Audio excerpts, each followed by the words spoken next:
Welcome learners. So let us study about the friction. जो हमारा अगला कॉन्टेक्ट फोर्सेस आता है वो क्या होता है? Friction force. तो फ्रिक्शन फोर्स को बेसिकली क्या कहते हैं? When your surface in the contact are pressing each other slides on or tend to slides over each other, opposing forces are generated tangentially to the surface in the contact. This tangential force which oppose the sliding or tendency or sliding between two surfaces are called the friction force. Friction force of on both bodies constitute the third action and reaction pair. ठीक है, यानी friction force basically क्या होता है? जब दो body हमारी contact में आती है, ठीक है, यानी लेट्स से ये क्या हो गया हमारा? एक बॉक्स हो गया और ये क्या हो गया हमारा? सरफेस हो गया। ये दो बॉडी हमारी क्या आई? कांटेक्ट में। अच्छा, ये ब्लॉक्स सबसे पहले बॉक्स ले लेते हैं, ठीक है। ये जब दो बॉडी हमारी कांटेक्ट में आती है तो ये क्या होता है? यदि ये मोशन करे, यदि ये हमारा इस डायरेक्शन में मोशन करे, तो न्यूटन्स के थर्ड लॉ के अकॉर्डिंग क्या होना चाहिए? सबसे पहले तो इस पे हमारा नॉर्मल एक्ट करेगा और इसका वेट तो एक्ट करेगा ही करेगा, लेकिन ये यदि हमारी ये जो बॉक्स है हमारा एफ फोर्स से इधर की ओर मोशन कर रहा है, तो ये इसके सरफेस पे क्या करेगा? एक रिएक्शन फोर्स डालेगा, ठीक है। ये क्या होना चाहिए? रिएक्शन फोर्स इसके मोशन के अपोजिट डायरेक्शन में, यानी इधर की ओर होना चाहिए। तो इस फोर्स को, इस रिएक्शन फोर्स को हम लोग क्या कहते हैं? फ्रिक्शन फोर्स कहेंगे। इस रिएक्शन फोर्स को क्या कहेंगे हम लोग? रिएक्शन फोर्स कहेंगे। और ये इसके, इस बॉडी के, ये जो पॉइंट ऑफ कांटेक्ट था ना, इसके हमेशा टेंजेंशियली ही वर्क करता है। पॉइंट ऑफ कांटेक्ट के ये हमेशा टेंजेंशियली ही वर्क करता है। ये होता है हमारा फ्रिक्शन फोर्स, एफ आर। ठीक है, तो अब बात आती है टाइप्स ऑफ फ्रिक्शन फोर्स की। तो बेसिकली फ्रिक्शन फोर्स क्या होता है? फ्रिक्शन फोर्स के टाइप्स क्या होते हैं?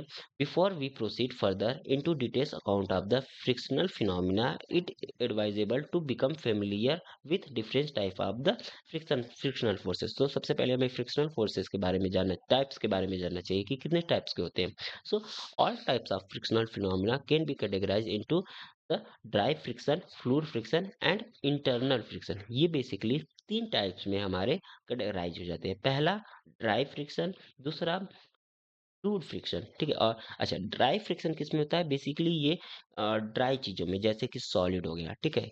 यहाँ पे जो होता है सॉलिड के सरफेस पे, ओके, इंटरनल पार्ट नहीं, सॉलिड के सरफेस पे लगने वाला फ्रिक्शन, किसी, यदि वो किसी और सॉलिड के पॉइंट ऑफ कांटेक्ट में आए तो, ठीक है, ये हो गया। अच्छा, फ्लूइड फ्रिक्शन बेसिकली क्या होता है कि फ्लूइड फ्रिक्शन में ये जो वाटर के लेवल होते हैं, वाटर के बहुत सारे लेयर हो सकते हैं, ठीक है।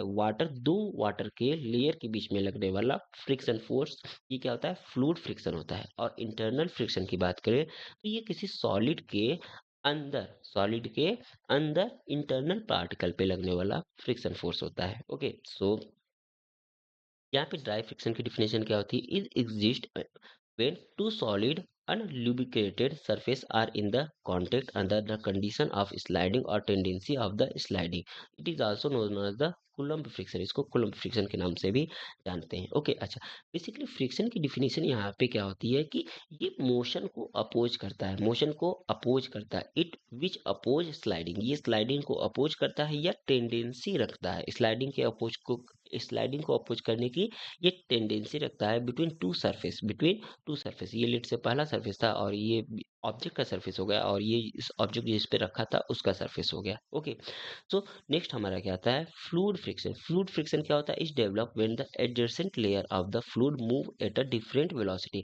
यदि फ्लूइड में टू लेयर्स हमारे डिफरेंट वेलोसिटी से मूव करते हैं तो उनके बीच में क्या होता है? फ्लूइड फ्रिक्शन जनरेट होता है and give birth to this phenomena which we call viscosity. अच्छा, ये फ्लूइड फ्रिक्शन जो होता है उसको हम लोग क्या कहते हैं? विस्कोसिटी नाम से जानते हैं। Okay, so resistance offer to the motion of a solid in the fluid also come in the category and commonly known as the viscous drag. इसको क्या कहते हैं? विस्कस ड्रैग, विस्कोसिटी या फिर विस्कस ड्रैग के नाम से जानते हैं।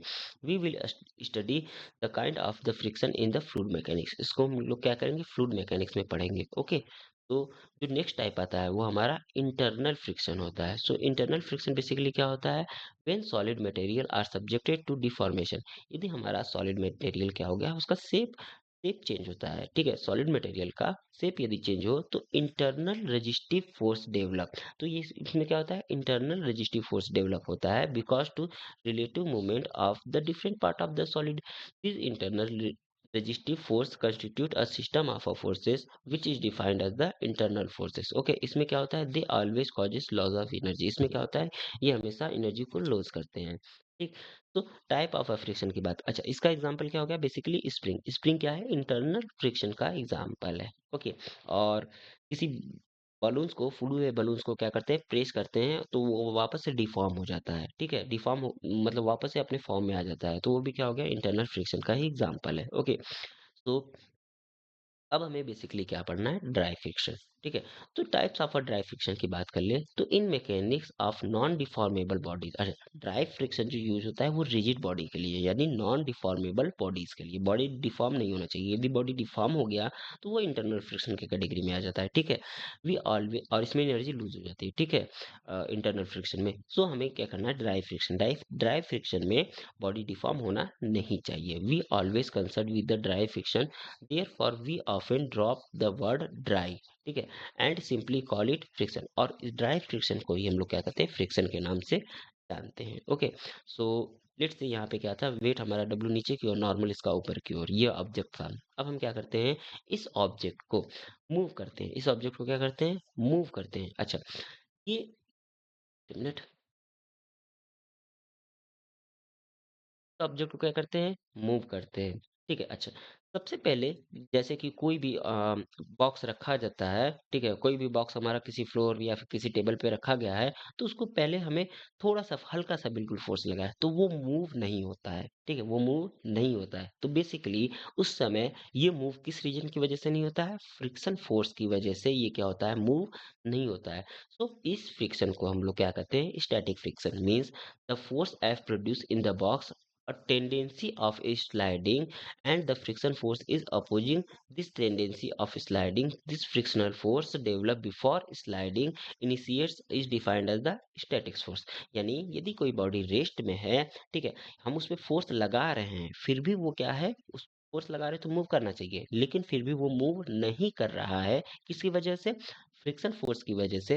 तो इस टाइप के फ्रिक्शन को क्या कहते हैं हम लोग, स्टैटिक फ्रिक्शन कहते हैं। ठीक है, is opposite tendency of the sliding. ठीक है, ये क्या करता है, स्लाइड को होने से रोकता है, तो इसको क्या कहते हैं हम लोग, स्टैटिक फ्रिक्शन कहते हैं। ये फोर्स इधर लगाया, ये क्या किया, इसके अपोजिट डायरेक्शन में एफ एस लगेगा। ठीक, अब एक आता है लिमिटिंग फ्रिक्शन। ठीक है, अच्छा ये क्या होता है, मैक्सिमम स्टैटिक फ्रिक्शन। अब क्या होता है कि जैसे बॉक्स रखा गया है, ठीक है, फ्लोर पे, हम उसको फोर्स लगाए, अब थोड़ा सा और फोर्स की वैल्यू बढ़ा दिए, ठीक है, अब वो जस्ट स्लाइड करने वाला है, स्लाइड अभी भी नहीं किया, वो जस्ट स्लाइड करने के लिए बिल्कुल प्रिपेयर हो गया है, तो वो मैक्सिमम स्टैटिक फ्रिक्शन होती है। ठीक है, इस फ्रिक्शन को, मैक्सिमम स्टैटिक फ्रिक्शन को ही हम लोग क्या कहते हैं, लिमिटिंग फ्रिक्शन कहते हैं। ठीक है, इसको एफ एस एम से डिनोट करते हैं। ओके, तो यहाँ पे as we increase as, अब हम क्या करते हैं, फोर्स को इंक्रीज कर रहे हैं, वेट मिनट, यहाँ पे क्या कर रहे हैं, यहाँ पे क्या कर रहे हैं, हम इंक्रीज कर रहे हैं फोर्स को। The box remain stationary until the value F is reached when the box start sliding.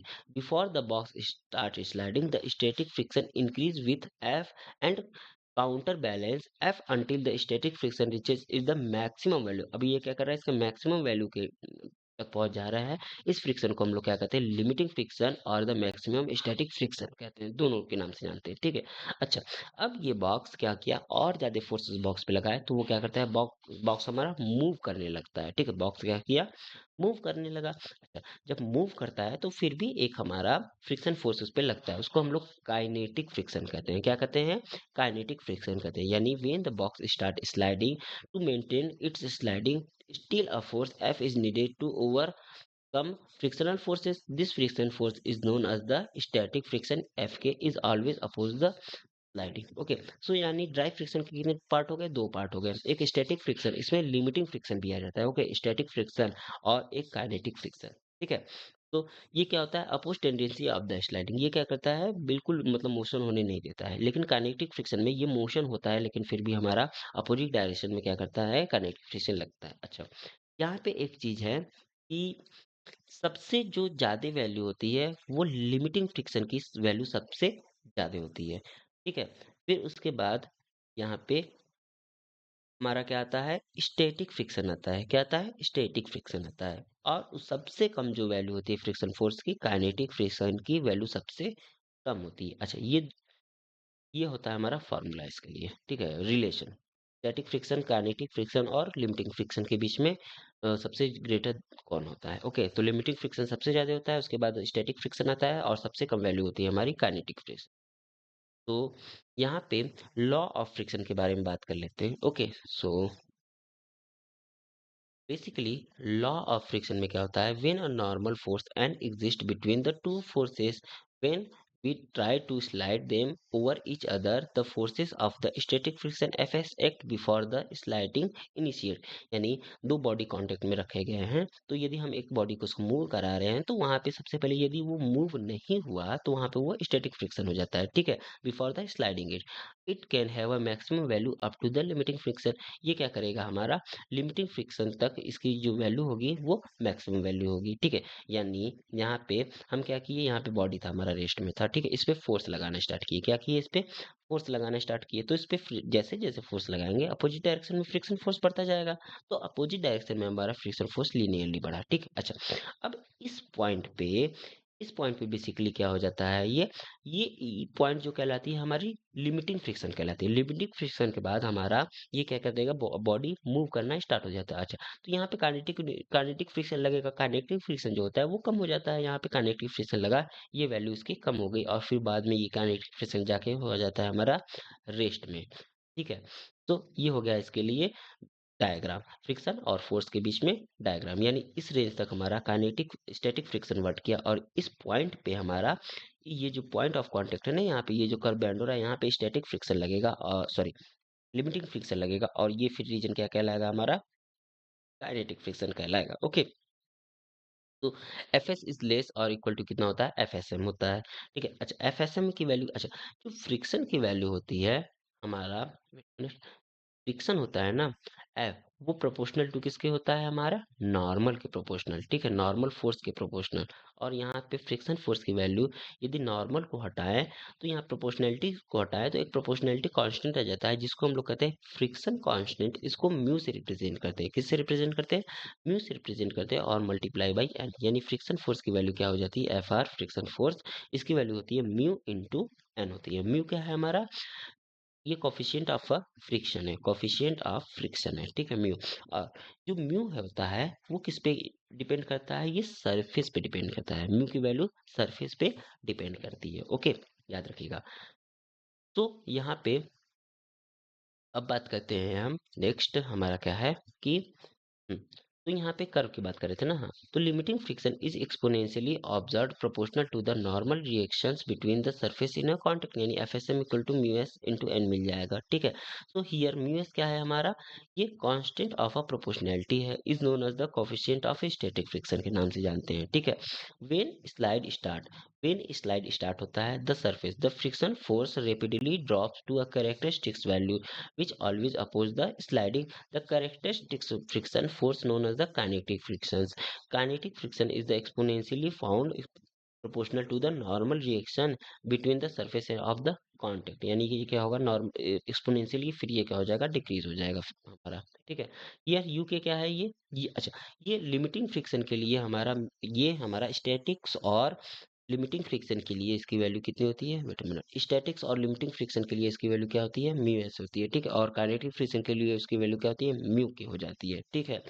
सो ये हो गया हमारा फॉर्मूला इसके लिए। ओके, सो यहाँ पे नेक्स्ट आते हैं हम लोग एंगल ऑफ द फ्रिक्शन, ठीक है। एंगल ऑफ द फ्रिक्शन की बात करें तो यहाँ से हमें क्या मिल जाएगा, the angle of a friction is the angle between the resultant contact force, क्या, resultant contact force of the of and normal reaction, ठीक है। ये एंगल किसके बीच में होता है, रिजल्टेंट कांटेक्ट फोर्स और नॉर्मल के बीच का जो एंगल होता है उसी को एंगल ऑफ फ्रिक्शन कहते हैं।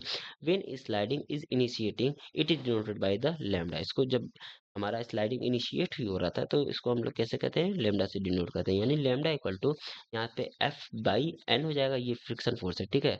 ये एफ बाई एन, यानी एफ की वैल्यू कितनी होती है, म्यू एस बाई एन होती है, तो अच्छा एन एन कैंसिल आउट, यानी 10 लेमडा इक्वल टू हमें क्या मिल जाएगा यहाँ से, sorry 10 lambda equal to F S by N. यहाँ पे क्या था हमारा रिजल्टेंट ना, रिजल्टेंट फोर्स इस डायरेक्शन में मिला, ठीक है। अच्छा, ये नॉर्मल था, ये फ्रिक्शन था, तो इसका रिजल्टेंट हमारा क्या मिल जाएगा, इस डायरेक्शन में। ओके, मिनट, ये इस पे बॉडी पे नॉर्मल एक्ट कर रहा था ऊपर की ओर, ठीक है। अच्छा, इस पे इधर की ओर क्या एक्ट कर रहा था, फ्रिक्शन फोर्स एक्ट कर रहा था, तो इसका हमारा जो रिजल्टेंट हो जाएगा वो इस डायरेक्शन में जाएगा। जब इस डायरेक्शन में गया तो रिजल्टेंट और नॉर्मल के बीच का जो एंगल होता है उसी को हम लोग क्या कहते हैं, फ्रिक्शन फोर्स। तो यहाँ से 10 लैम्डा लिए तो 10 लैम्डा की वैल्यू कितनी मिल जाएगी हमें, परपेंडिकुलर अपॉन बेस। परपेंडिकुलर क्या है, एफएसएम है, और बेस क्या है, एन है। तो ये एफएसएम को क्या लिखते हैं, म्यूएस इंटू एन लिखते हैं, और डिवाइडेड बाई एन। एन से एन कैंसिल आउट यानी म्यूएस, यानी यहाँ से क्या मिल गया हमें, 10 लेमडा की वैल्यू कितनी मिल जाएगी, म्यू एस मिल जाएगी। ठीक है, ये रिलेशन हो गया हमारा।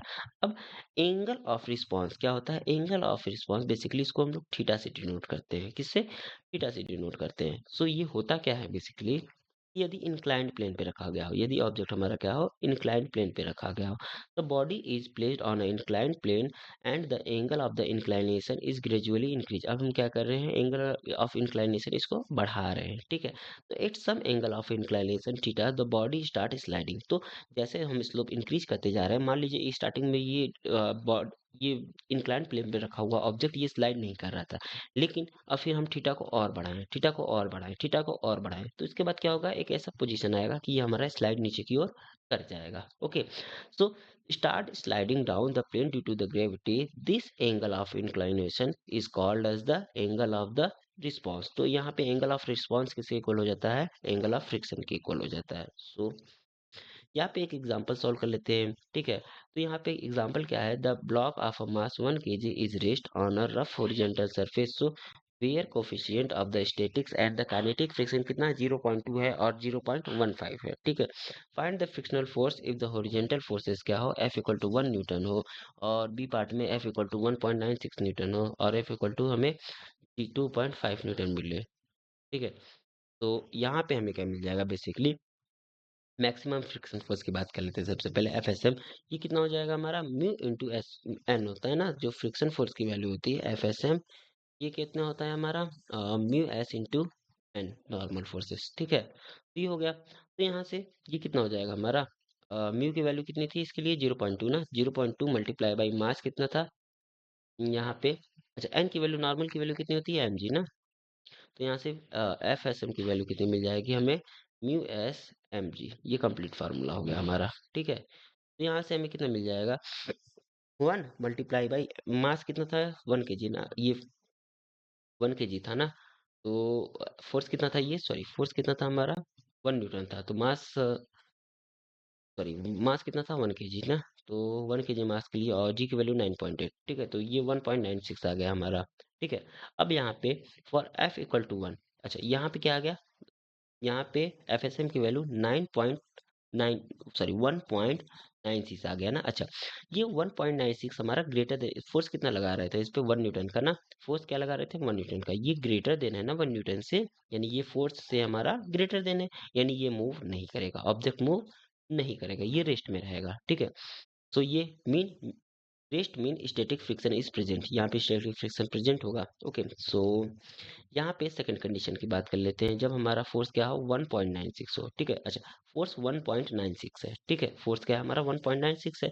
हमने एफएसएम की वैल्यू कैलकुलेट की थी, ये क्या थी, 1.96 है। अच्छा, ये दोनों अब इक्वल है, ये दोनों इक्वल है, यानी फोर्स माइनस 1.96, ये फोर्स हमारा इधर लग रहा था और स्टैटिक फ्रिक्शन इधर लग रहा था, और इसकी वैल्यू कितनी हो जाएगी, इसकी वैल्यू यहाँ पे नेट फोर्स की वैल्यू, एफ नेट की वैल्यू 0 हो जाएगी।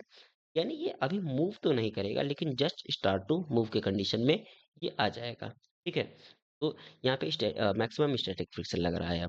अब यदि हम बात करें F इक्वल टू 2.5 न्यूटन की बात करें, तो यहाँ से हमारा ये F जो है एफ एस एम से ग्रेटर देन है, यानी अब यहाँ पे काइनेटिक फ्रिक्शन लगेगा, क्या लगेगा, काइनेटिक फ्रिक्शन लगेगा। यानी इसको कैसे कैलकुलेट करेंगे, अब हम इसको यहाँ पे एफ इक्वल टू एफ के हो जाएगा हमारा फ्रिक्शन फोर्स की वैल्यू, और म्यू के एन से कैलकुलेट करेंगे। म्यू के की वैल्यू कितनी थी, म्यू के की वैल्यू यहाँ पे दी गई है, वो 0.15 दी गई, 0.15 यहाँ पुट करेंगे, और मास इंटू जी, यानी मास इंटू जी क्या हो जाएगा, 0.15 मल्टीप्लाई बाई 1 मल्टीप्लाई बाई 9.8, इसकी वैल्यू कितनी आ जाएगी, 1.47 न्यूटन आ जाएगी। यानी अब कितना फोर्स लगेगा, 1.47 न्यूटन का फोर्स लगेगा। ओके, सो नेक्स्ट चलते हैं। नेक्स्ट एग्जांपल हमारा क्या है कि एक लेंथ है, ठीक है। नेक्स्ट एग्जांपल में length of uniform chain is L, ठीक है, यानी टोटल लेंथ क्या दी गई है, चेन की एल दी गई है, and coefficient of static friction क्या दिया गया है, म्यू दिया गया है। So between the chain and the table top calculate the maximum length of the chain which can hang from the table without sliding,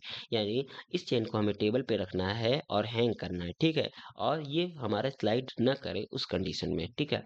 तो लेट से यहाँ पे टोटल हमने वाई लेंथ नीचे रखा, तो टोटल लेंथ कितना था हमारा, टोटल लेंथ था इसका एल था ना, तो यहाँ पे ये लेंथ कितना बचेगा हमारा, एल माइनस वाई लेंथ बचेगा, ठीक है, ये कितना लेंथ बचा हमारा, एल माइनस वाई। ओके, सो ये लेंथ की वैल्यू कितनी होगी, एल माइनस वाई। अच्छा, अब हम क्या करते हैं, इस लेंथ का मास, टोटल लेंथ का मास कितना, टोटल लेंथ का एल लेंथ का मास कितना था, एम था, ठीक है। अच्छा, तो वन वन यूनिट लेंथ का मास कितना हो जाएगा, एम बाई एल हो जाएगा। अच्छा, हमें किसका फाइंड करना है, एल माइनस वाई ना, तो एल माइनस वाई लेंथ का मास कितना हो जाएगा, एम बाई एल मल्टीप्लाई कर देंगे इसमें, तो यहाँ पे लिखते हैं ना, तो एल माइनस वाई लेंथ का मास कितना हो जाएगा हमारा, ये हो जाएगा एम बाई एल और multiply by L minus Y, ठीक है, यानी M by L, L minus Y, और जी हमारा मल्टीप्लाई कर देंगे, जी यानी ये फोर्स हो जाएगा, ये नीचे की ओर एक्ट करेगा, तो इसका नॉर्मल हमारा सेम अमाउंट में ऊपर की ओर एक्ट करना चाहिए, रिजल्टेंट फोर्स, ठीक है, ये हो गया। तो यहाँ से यहाँ से अच्छा, इस हैंगिंग मास, हैंगिंग पोर्शन का मास कितना हो जाएगा, इस हैंगिंग पोर्शन का मास होगा हमारा वेट, इसके लिए सबसे पहले वेट कैलकुलेट कर लेते हैं ना, इसका वेट कितना हो जाएगा, इसके सबसे पहले मास, तो मास कितना हो जाएगा हमारा, M by L multiply by Y, और ये जी, एम बाई एल ना, M by L multiply by Y इसका मास हो गया, और ये जी नीचे की ओर एक्ट करेगा, ठीक है, ये हो गया इसका पोर्शन, ठीक।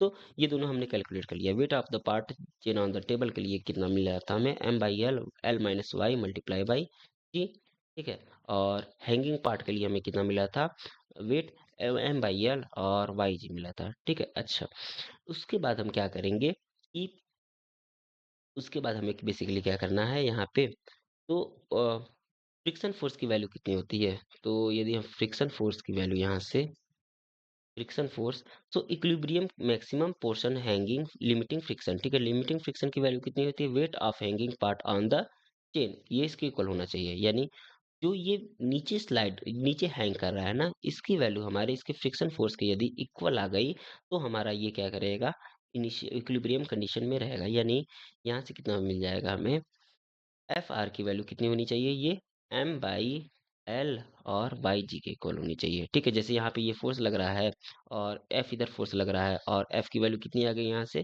टोटल फोर्स इधर हमारा एफ लग रहा है, ठीक है, तो इसके कारण ये एफ किसके इक्वल होगा, हमारा नीचे जो ग्रेविटी लग रही है उसके कारण, तो ये इक्वल होना चाहिए, ठीक है, इक्विलिब्रियम कंडीशन के लिए। तो यहाँ पे फ्रिक्शन फोर्स की वैल्यू कितनी हो जाएगी, फ्रिक्शन फोर्स की जो वैल्यू होती है वो कितनी होती है, म्यू, म्यू, और यहाँ पे ये हो जाएगा हमारा एम बाई एल, ठीक है, एम बाई एल, और ये हो जाएगा हमारा एल माइनस वाई और मल्टीप्लाई बाई जी, ठीक। तो यहाँ से हमें कितना मिल जाएगा, इसको कैलकुलेट करेंगे तो यहाँ से हमें, यहाँ पे हमें mu M by L, L minus Y G equal to M by L Y G मिल जाएगा, ओके। सो यहाँ पे कैलकुलेट करेंगे तो y की वैल्यू यहाँ से कितनी आ जाएगी, यहाँ से y की वैल्यू आ जाएगी mu L upon one plus mu, ये हो गया हमारा लेंथ का इसके लिए फॉर्मूला, ओके। तो y equal to mu L upon one plus mu. तो नेक्स्ट टॉपिक पे चलते हैं, एक मिनट। तो नेक्स्ट हमारा क्या है, इस पे एक एग्जांपल है बेसिकली। तो इसमें क्या है कि एक इंसेक्ट है, वो क्राउल कर रहा है on the inner surface of a hemisphere bowl of radius क्या है इसका, स्मॉल आर है। If the coefficient of a friction between an insect and the bowl is कितना है, म्यू है, and the radius of the bowl कितना है, R है। Find the maximum height to which the insect can crawl up, okay.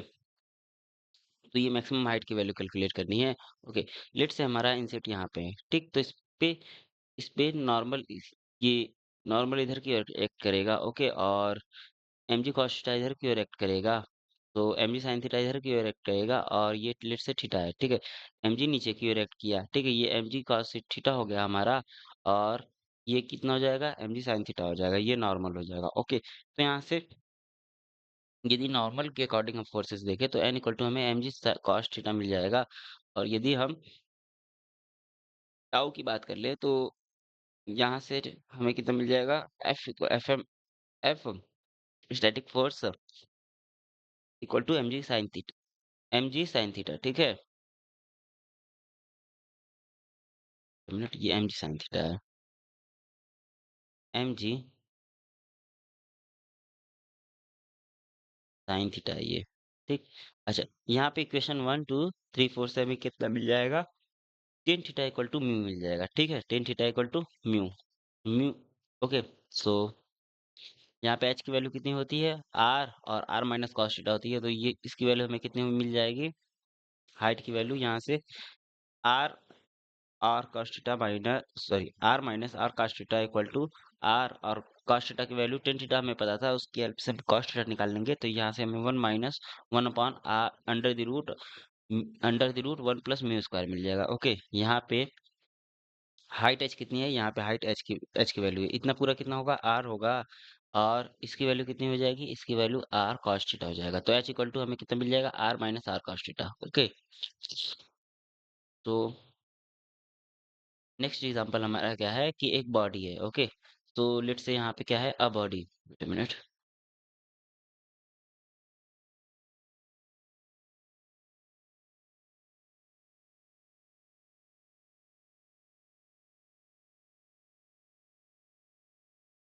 हाँ।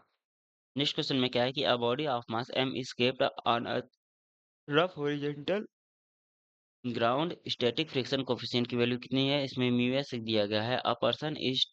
A person is trying to pull the body by applying a horizontal force F, but the body not moving. What is the contact forces between the ground and the block? तो contact force की value हमें बतानी है। इसमें क्या है कि यहाँ पे हमारा यहाँ पे ब्लॉक था, ठीक है, बॉक्स था, बॉडी था, इसका वेट कितना था, एम जी, वेट नीचे की ओर रहेगा और नॉर्मल फोर्स एल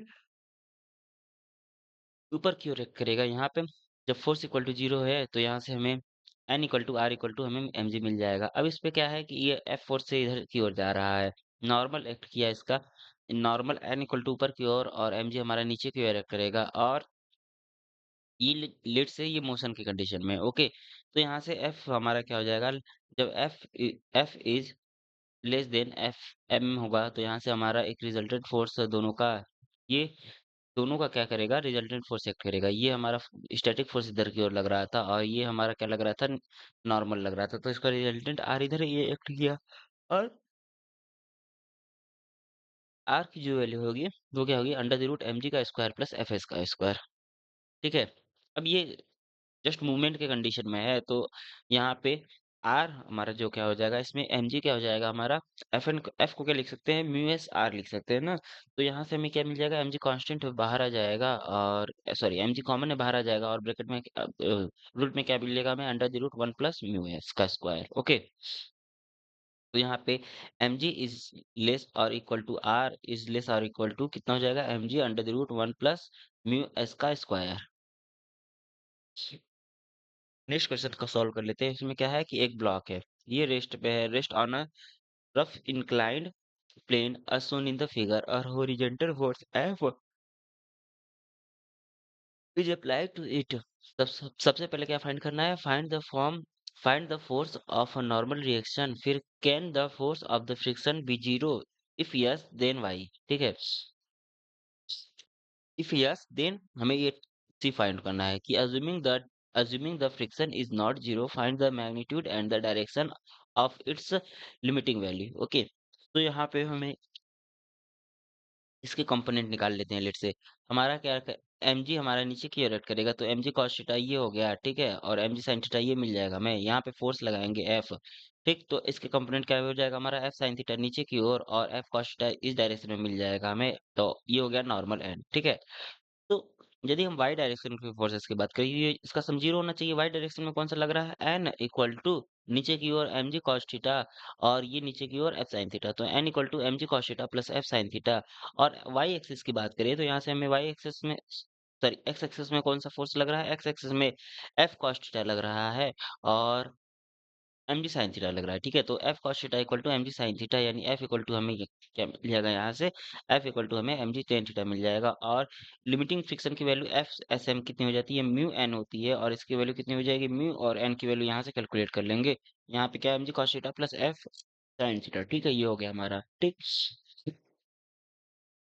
तो it acts on the plate if the body has a tendency to slide up and act up the plate if the body has tendency to slide down. Okay, so यहाँ पे next question की बात कर लेते हैं, next example. इस example में basically क्या है कि दो ब्लॉक है, okay, with masses m1 equal to 1 kg और m2 equal to 2 kg are connected by a string, एक स्ट्रिंग से कनेक्टेड है, and slide down the inclined plane at angle theta equal to 45 degree with the horizontal, ठीक है। यहाँ पे theta equal to ये inclined angle कितना है, थीटा है m1, और ये m1 मास है और ये क्या है, m2 मास है, ये एक स्ट्रिंग से हमारे कनेक्टेड है, ओके, और ये स्लाइड डाउन नीचे की ओर स्लाइड कर रहे हैं। और यहाँ पे म्यू एन की वैल्यू कितनी है, 0.4 इस बॉक्स के लिए, और म्यू टू की वैल्यू कितनी है, यहाँ पे म्यू टू की वैल्यू 0.2 है, ठीक है। कैलकुलेट द कॉमन एक्सीलरेशन, हमें कॉमन एक्सीलरेशन कैलकुलेट करना है of the two block and the tension in the string, okay. So यहाँ पे हमें क्या दिया गया है, mu two is less than कितना हो जाएगा, म्यू वन हो जाएगा। तो यहाँ पे इसके कंपोनेंट निकालेंगे, ओके। तो लेट्स से यदि हम इसके कंपोनेंट निकालें, wait a minute, let's say हम कंपोनेंट निकालते हैं, ठीक है। तो यहाँ पे क्या एक्ट करेगा हमारा, एम टू जी नीचे वेट एक्ट करेगा, ठीक है। और इधर की ओर एक्ट क्या करेगा हमारा, M two G cos theta, और ये एंगल कितना हो जाएगा हमारा, थीटा हो जाएगा, और ये एंगल कितना हो जाएगा हमारा, ये एंगल होगा, ये मिल जाएगा हमें कितना, M two G cos theta इधर था, तो ये मिल जाएगा हमें M two G sine theta, ठीक है। अच्छा, इसकी बात कर लें तो, अच्छा ये नॉर्मल, इसका लेट से ये नॉर्मल एन वन है, ठीक है, एन वन। अब इस पार्टिकल की बात कर ले, और ये नीचे स्लाइड कर रहा है ना, लेट से ये नीचे स्लाइड कर रहा है, तो ए टू यहाँ पे कितना हो जाएगा हमारा, यहाँ पे हो जाएगा सेम एक्सेलरेशन से क्या करेंगे, तो मास इनटू एक्सेलरेशन होता है ना, यानी एम टू ए, ठीक है। अब इस पार्टिकल की बात कर ले, तो इस पे एम जी हमारा क्या करेगा, इस पे टेंशन भी तो लगेगा, टेंशन इस के कारण इधर की ओर लगेगा, इस पार्टिकल में क्या हो जाएगा, टेंशन हमारा इधर की ओर लगेगा टी, ठीक है। और इसका एम वन जी नीचे की ओर एक्ट करेगा, ठीक है। और इसमें क्या हो जाएगा हमारा, M one G cos theta, और ऊपर की ओर कितना लगेगा, M two, sorry M one ना, एम वन जी, ये नॉर्मल है ना, तो ये एन टू कह लेते हैं लेट से इसको। और इधर की ओर क्या एक्ट करेगा, इधर की ओर हमारा एक्ट करेगा इस पे, एक और फोर्स एक्ट करेगा, लेट से इसको कहाँ लिखे हम, लेट से इसको यहाँ पे लिखते हैं, ठीक है। ये जो फोर्स इधर की ओर एक्ट करेगा, इसका कंपोनेंट यानी एम वन जी और साइन थीटा, ओके। तो पार्टिकल एम वन की बात कर ले हम, तो ब्लॉक एम वन की बात करें हम, तो एम वन ब्लॉक के लिए हमारा क्या हो जाएगा, समेशन ऑफ, देखिए F equal to F X equal to, हम एक्स की बात कर लेते हैं, ठीक है।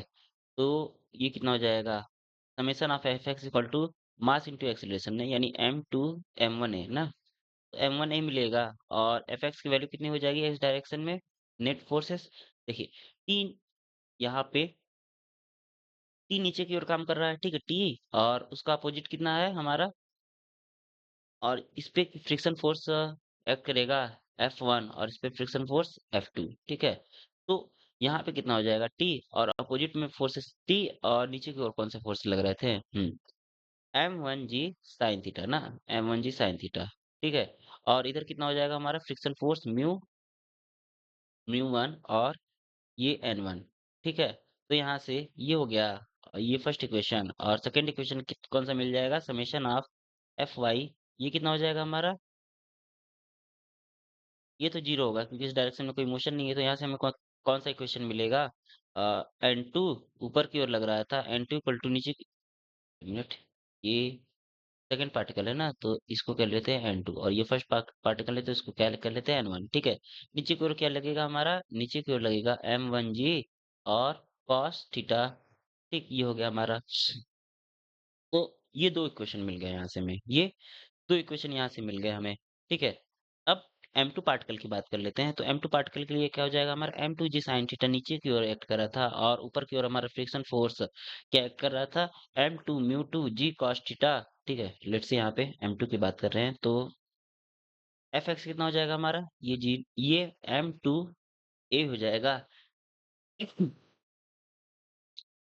M2A हो जाएगा समेशन ऑफ फोर्सेस ना। तो यहाँ से Fx कितना हो जाएगा हमारा देखिए, इसमें नीचे की ओर क्या एक्ट कर रहा है M2G साइन थीटा, और ऊपर की ओर क्या एक्ट कर रहा है, दो फोर्स, एक T और एक फ्रिक्शन फोर्सेस Fr। ठीक है, ये हो गया हमारा। अच्छा, फ्रिक्शन फोर्सेस को क्या कहेंगे, म्यू 1 म्यू 2 और इसके लिए R2। ठीक है, ये हो गया N2 ना, N2। और इसकी वैल्यू कितनी हो जाएगी हमारी, mu, wait a minute, mass into acceleration, mass कितना है इसका M2 और एक्सीलरेशन A। ये हो गया हमारा, ये हो गया हमारा कंडीशन किसके लिए, M2 के लिए हो जाएगा। अच्छा, ये Fx की वैल्यू हो जाएगी, My की वैल्यू कितनी, Fy की वैल्यू कितनी हो जाएगी, Fy इक्वल टू 0। तो यहाँ से हमें कितना मिल जाएगा, यहाँ पे दो ही फोर्सेस काम कर रहे हैं, यानी N2 की वैल्यू कितनी हो जाएगी यहाँ से M2G और कॉस थीटा। ठीक है, ये हो गया। यहाँ पे हम N2 को M2G कॉस थीटा लिखेंगे, सारी वैल्यूज को पुट करेंगे, यानी T इक्वल टू हमें कितना मिल जाएगा, M2G sine theta minus M2 M2G cos theta minus M2A। ठीक है, तो ये मिल जाएगा हमें। तो यहाँ से हमें बेसिकली इसकी वैल्यू कितनी कितनी मिल जाएगा, टी, यानी टी की वैल्यू कितनी हो जाएगी, T equal to 2 multiply by 10 और मल्टीप्लाई बाई 1/√2, ये साइन 45 डिग्री की वैल्यू हो गई, माइनस 0.2 म्यू 2 की वैल्यू हो गई, मल्टीप्लाई बाई M2 की वैल्यू कितनी है 2, मल्टीप्लाई बाई जी की वैल्यू 10 है, और multiply by cos theta cos 45 degree की वैल्यू 1/√2 है, मल्टीप्लाई माइनस, माइनस कितना हो जाएगा हमारा M2 है ना, तो यहाँ पे कितना हो जाएगा हमारा 2 मल्टीप्लाई बाई 22/3√3 हो जाएगा। ठीक है, ये एक्सेलरेशन M2 की वैल्यू 2 है और A की वैल्यू 22/2√3 आएगा, और कैलकुलेट करेंगे तो टेंशन की वैल्यू कितनी आ जाएगी यहाँ पे 2/3√2 n आ जाएगा। ठीक है, ये A की वैल्यू कैसे आएगी, A की वैल्यू इन सभी क्वेश्चंस को सॉल्व करेंगे तो A की वैल्यू हमें मिल जाएगी M2 M1 plus M2G sine theta minus M1 M1G cos theta minus mu 2 M2G cos theta divided by M1 plus M2। Okay, तो ये हमें A की वैल्यू यहाँ से मिल जाएगी। सो यहाँ पे सारी वैल्यूज को पुट करके कैलकुलेट करेंगे तो इसकी वैल्यू कितनी आ जाएगी 22/3√3, वेट अ मिनट, 22/3√3 और मीटर पर सेकेंड के मीटर पर सेकेंड स्क्वायर। ओके, सो यहाँ पे नेक्स्ट एग्जांपल सॉल्व कर लेते हैं। इसमें क्या है कि एक ब्लॉक है, ठीक है, इसमें क्या है बेसिकली, एक a block of mass m क्या है, ये rest on a rough horizontal surface as shown in the figure A और B। Coefficient of friction between the block and the surface इस कितना है, म्यू है। ठीक है, तो कोफिशिएंट ऑफ फ्रिक्शन म्यू है इसका। A force F equal to mg acting at angle theta. Okay, so with the vertical side of the block find the condition for which block will move along the surface. तो यहाँ से F equal to mg का force लगाया जा रहा है। ठीक है, दो कंडीशन है, एक कंडीशन ये हो गया, दूसरा कंडीशन ये हो गया। तो यहाँ से हमें कितना मिल जाएगा, वेट अ मिनट, यहाँ पे यदि हम इस ब्लॉक की बात करें तो इस पे हमारा एक क्या करेगा mg, यहाँ पे mg, ठीक है, ये नीचे की ओर एक्ट करेगा, ठीक, और इसका नॉर्मल हमारा ऊपर की ओर एक्ट किया। ठीक है, तो यहाँ से हमें क्या मिल जाएगा, मिनट, ये M F equal to mg है ना, तो यहाँ से इसके दो कंपोनेंट मिलेंगे ना, ये मिलेगा, पहला कंपोनेंट क्या हो जाएगा, लेट से ये हो जाएगा पहला कंपोनेंट हमारा, इधर की ओर मिलेगा, ये कितना हो जाएगा हमारा, ये हो जाएगा mg cos थीटा। ठीक है, और इधर की ओर जो कंपोनेंट मिलेगा वो कितना हो जाएगा, ये mg sin थीटा मिल जाएगा। ठीक, वेट अ मिनट, यहाँ पे लिखते हैं ना mg sin थीटा। ठीक है, अच्छा, यहाँ पे ये था, और नीचे की ओर हमारा क्या हो जाएगा, mg एक्ट करेगा, तो नॉर्मल जो n हो जाएगा उसकी वैल्यू कितनी हो जाएगी, mg minus mg cos theta हो जाएगी। ठीक है, ये हो गया हमारा नॉर्मल। ओके, तो यहाँ पे फ्रिक्शन फोर्स की वैल्यू कितनी होगी, म्यू एन होगी, और म्यू, और यहाँ पे एन की वैल्यू कितनी है, mg minus mg cos theta है, तो यहाँ से नॉर्मल इसका कैलकुलेट हो गया। ओके, तो अब ये क्या कह रहा है कि now the block can be pull, यदि ब्लॉक को खींचा जा रहा है तो हमारा कंपोनेंट ऑफ फोर्सेस कितने हो जाएंगे, is greater than component friction force, यानी ये क्या होना चाहिए, ये ब्लॉक इधर की स्लाइड करेगा तो फ्रिक्शन फोर्स हमारा Fr इधर की ओर लगेगा। ठीक, तो इसमें क्या हो जाएगा हमारा कि mg sin theta is greater than Fr होना चाहिए, और Fr की वैल्यू कितनी होती है, म्यू r होती है। ठीक है, तो म्यू म्यू हो गया ये, और r की वैल्यू यानी नॉर्मल की वैल्यू लेट से ये n है। ठीक है, तो नॉर्मल की वैल्यू कितनी है? mg minus mg cos theta हो जाएगी। तो यहाँ इसको कैलकुलेट करते हैं। हम यहाँ से यहाँ पे sin थीटा को 2 sin theta by 2 cos theta by 2 represent करेंगे और म्यू और ये क्या हो जाएगा हमारा इसमें mg mg cancel out 1 minus cos theta 1 minus cos theta को हम लोग क्या करेंगे 2 sin स्क्वायर थीटा बाई 2 हमें मिल जाएगा और यहाँ से हमें cot थीटा बाई 2 हमारा ग्रेटर देन कितना हो जाएगा? Equal greater or equal to mu. ठीक है? ये बात हो गई किसके लिए? फर्स्ट ग्राफ के लिए। ओके? तो यदि हम सेकंड ग्राफ की बात करें तो इस पे हमारा mg नीचे की ओर एक्ट किया, नॉर्मल हमारा ऊपर की ओर एक्ट करेगा। फोर्स ऐसे लगाया जा रहा था तो इसके 2 कंपोनेंट बनेंगे, एक mg sin थीटा इधर की ओर और एक mg cos थीटा इधर की ओर और हमारा ये मोशन इधर कर रहा था तो इस डायरेक्शन में हमें क्या मिल जाएगा? म्यू एन मिल जाएगा। ठीक है? तो यहाँ से n की वैल्यू कितनी आ जाएगी? n की value mg plus mg cos theta मिल जाएगी यानी mg 1 प्लस cos थीटा मिल जाएगा। ठीक? तो यहाँ से मोशन के लिए हमारा क्या होना चाहिए? Horizontal component of the forces is greater than the friction forces. तो यहाँ से हमें क्या मिल जाएगा? यहाँ पे लेट्स से ये फोर्स हमारा इस डायरेक्शन में कितना मिल रहा था? F cos theta. ठीक है? एफ कॉस थीटा यानी एमजी कॉस थीटा ना। ये मोशन कौन सा करा रहा था? ये करा रहा था। ठीक? यानी एमजी कॉस थीटा हमारा मोशन करा रहा था। ठीक है? इसको एफ प्राइम कर लेते हैं या फिर एफ एक्स कर लेते हैं। ठीक? ये मोशन करा रहा था तो यहाँ से एमजी साइन थीटा हमारा क्या होना चाहिए? ग्रेटर ग्रेटर और equal to F X is greater और इक्वल टू कितना होना चाहिए हमारा फ्रिक्शन फोर्सेस ना यानी म्यू एन से। तो यहाँ से एफएक्स की वैल्यू पुट करते हैं एमजी साइन थीटा और म्यू और एन की वैल्यू कितनी है यहाँ से एमजी 1 प्लस कॉस थीटा इसको सॉल्व करते हैं हम यानी यहाँ से टेन थीटा बाई 2 हमारा ग्रेटर और इक्वल टू किसका होना चाहिए? म्यू के होना चाहिए। ठीक है? तो तो एक एग्जांपल हम सॉल्व करते हैं और इस पे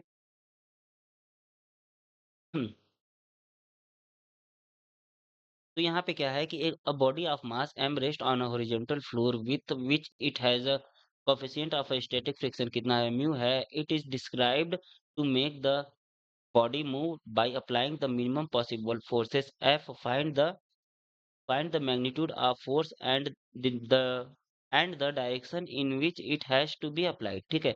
तो सॉल्यूशन इसका क्या हो जाएगा? तो यहाँ पे लेट से बॉडी है, इस पे mg नीचे की ओर एक्ट हमारा नॉर्मल फोर्स ऊपर की ओर एक्ट करेगा तो ये फोर्स अप्लाई किया जा रहा था तो इसके कंपोनेंट क्या क्या हो जाएंगे? f cos थीटा और f sin थीटा हो जाएंगे। तो summation of F Y forces की बात करें तो ये जीरो मिलेगा यानी n इक्वल टू हमें क्या मिल जाएगा? mg minus F sine theta मिल जाएगा यानी n की वैल्यू यहाँ से mg minus F sine theta मिल जाएगा। ठीक है?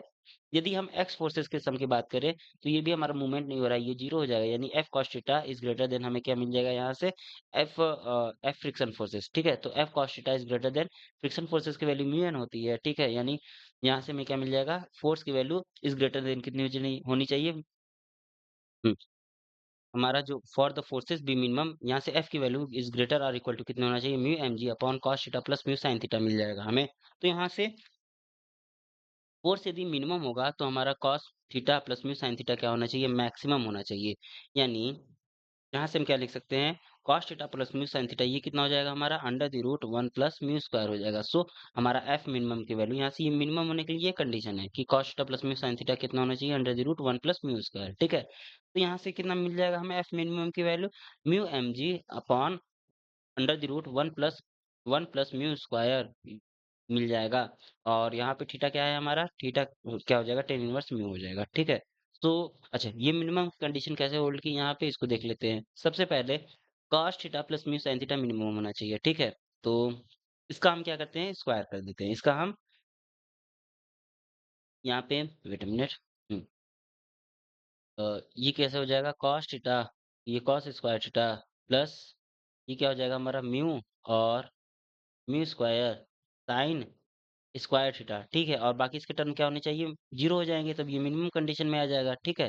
तो यहाँ से ये म्यू स्क्वायर यदि हम कॉमन ले लें तो ये कितना मिलेगा हमें? अच्छा ये क्या किया था हमने? इसका अंडर रूट करके स्क्वायर ले लिया था। ठीक है? तो उसके बाद ये कितना मिल जाएगा हमें? म्यू टू और mu two square sorry wait a minute हाँ यहाँ पे इसको हम कन्वर्ट कर देते हैं किसमें? साइन स्क्वायर थीटा में कन्वर्ट कर देंगे तो ये कितना मिल जाएगा हमें? 1 प्लस और यहाँ पे म्यू स्क्वायर हमारा कॉमन हो जाएगा। ठीक? यानी अंडर द रूट ये मिल जाएगा। ओके सो इसका मिनिमम कंडीशन ये मिल जाएगा हमें। ओके सो उसके बाद हम सॉल्व करते हैं नेक्स्ट क्वेश्चन। यहाँ पे क्या है कि in the given figure block A is placed on a block B. Okay so minute In the given figure, block A is placed on the block B and the both are placed on a smooth horizontal plane. Assume lower block is sufficient long. The force F pulling the block horizontally is increased accordingly. Law F equal to कितना है 20 दिया गया है, ठीक है। तो ये block B है और ये ब्लॉक बी ए है। ब्लॉक बी पे हम एफ फोर्स लगा रहे हैं और ब्लॉक बी और ब्लॉक ए के बीच में हमारा जो स्टैटिक फ्रिक्शन है वो कितना है 0.2 है और डायनेमिक फ्रिक्शन कितना है 0.1 है। So when when does block A start sliding on the block B? What will be the force F and the acceleration just before sliding starts? ठीक है। So next question क्या है इसमें? When F is increased beyond the value obtained in part A, what will be the acceleration of A? कितना हो जाएगा? So draw the acceleration time graph. So इसको कैसे solve करेंगे यहाँ पे हम? यहाँ पे क्या हो जाएगा हमारा कि यहाँ पे block A move towards always हमारा एक मिनट ओके कहाँ गया हाँ तो यहाँ पे सबसे पहले डायरेक्शन ऑफ फ्रिक्शन फोर्स क्या हो जाएगा लेट से हमारा ये फोर्स इस पे लगाया जा रहा था ना तो ये ब्लॉक हमारा रेस्ट में रहना चाहेगा तो इस पे फ्रिक्शन फोर्स ये ब्लॉक इधर मूव करेगा ना तो ये ब्लॉक रेस्ट में कर रहना चाहेगा इस पे फ्रिक्शन फोर्स हमारा इधर की ओर लगेगा और इस ब्लॉक के कारण इस ब्लॉक पे हमारा फ्रिक्शन फोर्स किधर लगेगा इस डायरेक्शन में लगेगा ओके तो ये हो गया हमारे फ्रिक्शन फोर्सेस के डायरेक्शन हो गए so block A move forward always due to friction there और friction on it must be in the forward direction ये फॉरवर्ड डायरेक्शन में होगा so friction between two adjacent surface are equal and opposite because they make the Newton third law तो ये यहाँ पे क्या करेगा ये न्यूटन थर्ड लॉ के कारण यहाँ पे बी ब्लॉक पे हमारा फ्रिक्शन फोर्स अपोजिट डायरेक्शन में लगेगा ओके तो ब्लॉक बी पे हमारा इस डायरेक्शन में लगेगा और ब्लॉक ए के कारण यहाँ पे न्यूटन्स थर्ड लॉ के कारण ये अपोजिट डायरेक्शन में लगेगा okay so range of value of friction कितना हो जाएगा एफएस की वैल्यू हमेशा म्यू जी दिया गया है ना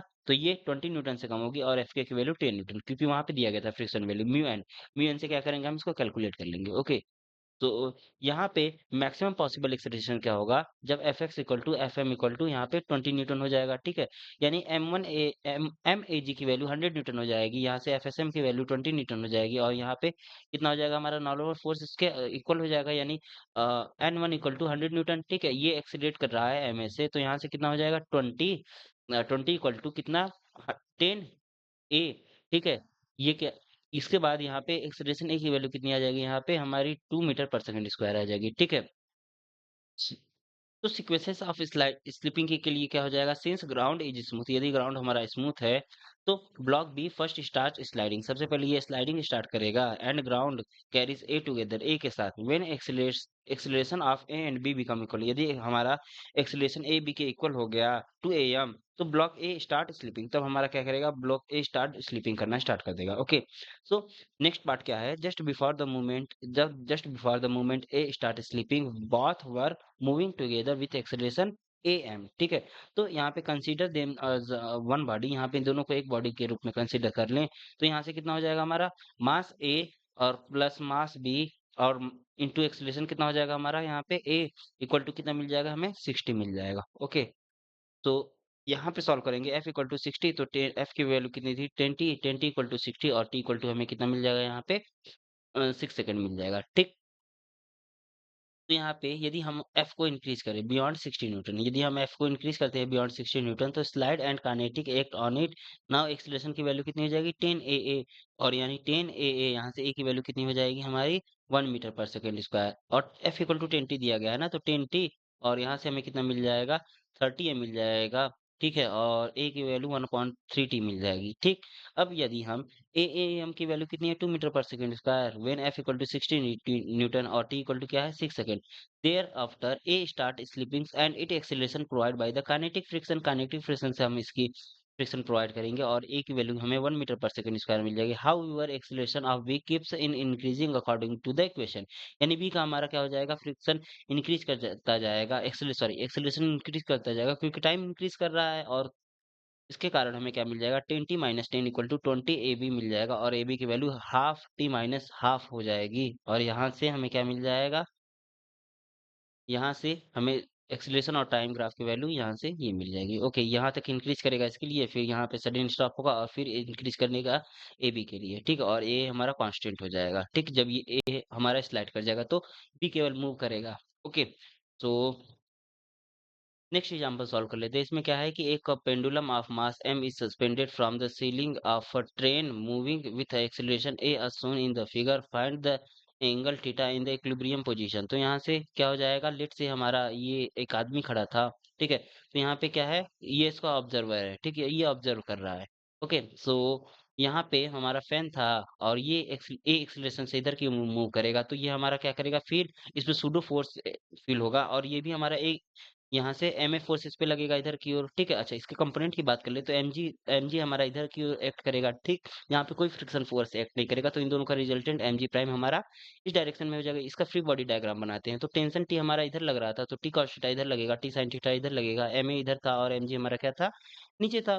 तो बात कर लेते हैं इसमें summation of F I forces की वैल्यू ये जीरो होगी और यहाँ से कितना मिल जाएगा, T cos theta equal to MG मिल जाएगा और एफ एक्स की वैल्यू यहाँ पे जीरो होगी, तो टी साइन थीटा हमें किसके मिल जाएगा, एम ए के मिल जाएगा। तो यहाँ से tan theta equal to A by G मिला, यानी theta equal to tan inverse A upon G हमें मिल जाएगा। ओके, तो एक और न्यूमेरिकल इस पे सॉल्व कर लेते हैं। यहाँ पे क्या है कि a passenger on a large ship sailing in a quiet sea hangs a ball from the ceiling of her cabin by mass a long threads, ठीक है?